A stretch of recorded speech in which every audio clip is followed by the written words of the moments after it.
It's October. That means it's Cybersecurity Awareness Month. So we thought we'd take the opportunity to speak to our in-house cybersecurity solution specialist to find out more. I'm Monique, and today with me I have Diane Pieterse. Thank you for joining me, Diane. Hello, Monique. So cybersecurity is a hot topic, right? And it's not going to abate anytime soon, because the more digital we become, the more data-driven we become, the greater the need for cybersecurity intensifies. So what are the cybersecurity trends that you think businesses out there should be aware of today? So what we're starting to see, the trends in 2023 is ransomware. And, people probably rolling up their eyes by now and saying, we've heard about it, it's outdated. But what we're starting to see with ransomware is a trend from the threat actors at the moment. So what they're doing is, instead of just encrypting your data and asking you for a fee to unencrypt it, what they are doing is stealing your data and asking you in return not to pay them a ransom amount so that they don't release the information into the wild. Now, can you imagine if you're an organization that had very sensitive information, which most of us already do, and in order not to make it public, we would have to pay a fee. So the question is, do we pay it? Maybe.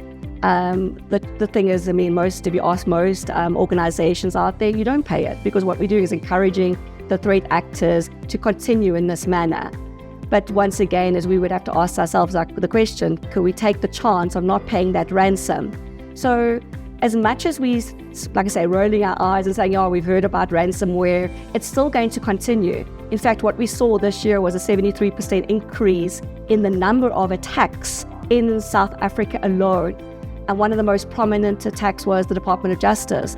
Can you imagine that information being leaked to the public? We saw Porsche South Africa in February this year get attacked and their systems went down. So I suppose companies have to ask the question, can I afford to have my company go down for a week, maybe a month, while I kind of get my systems up and running? Could I afford the reputational damage that it would do to my company? Customers actually trust me with their data. So I think when it comes to ransomware, one has to ask the question, what kind of security measures do I have in place to mitigate that kind of attack? What we are seeing at the moment with the security landscape changing at such a drastic rate, there are so many security vendors out there that are emerging. The confusion that our customers have about what security measures to put in place, it's overwhelming. I can't blame people. They get into this kind of a frenzy and say, what security measures do I put in place? Everyone's throwing technology at me. The problem with that is that you don't have a holistic approach to security.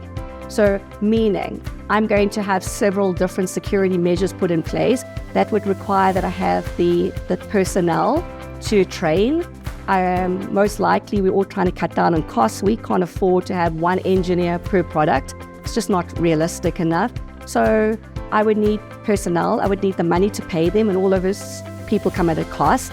I also don't have a holistic view of my security posture in my company. So each vendor operates on their own system, meaning I would have to go into each dashboard. I would then have to look at reports pertaining maybe to my endpoints, to my firewall. That doesn't give me a view of where the attack is coming from. So what we're trying to see and what we're trying to advise our clients, and the trend at the moment, is to look at security consolidation. Interesting. So what are the solutions that businesses have available to them when it comes to that security consolidation? One of the options that our clients could look at is checkpoints. They've been in the market for the last 30 years, well established. They created the firewall. So they're stable, they offer a single platform, meaning that instead of having all these different dashboards where these engineers have to now log into, look at the different status of their endpoint, their mobile devices, the firewalls, they have one dashboard. And that's, I think, what clients are looking for. I want a holistic view of my network. I want to be able to see where are all my security measures in place, how are they impacted, where do I actually need to focus on? And I think with Checkpoint, it definitely gives them that insight that I can look anything from my endpoint right up to, as I said, my mobile devices, the firewall, and even cloud if my data is sitting there.